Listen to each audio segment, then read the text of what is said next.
Hello everyone and welcome back to another video from AI Basics. In this video, I'm going to show you how to sign up and create a new account on warmer.ai.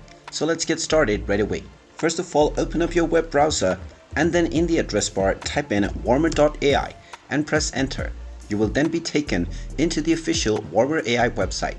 Now from the homepage, click on the sign up button at the top right corner and you will be taken into the sign up page. Now you can tap on the sign up with Google option to sign up for a shortcut using your Google account, or you can type in your name followed by your email address and then type in your preferred password for your account. Then click on the sign up button and now you will be asked to check your inbox to verify your account. So log into your email on the account that you used to sign up and you will find a verification email from warmer.ai. Just click on the verify button and now your account will be verified. You can watch the short demo or click on the next button to proceed with using your warmer.ai account right away. You can also fill up your company name, your website, and provide a description for your account, and then click on add identity to start using your account right away.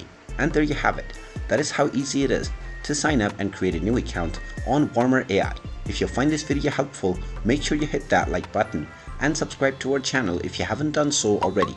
Also ring that notification bell to never miss another update from us. Thank you for watching and I will see you again in the next video.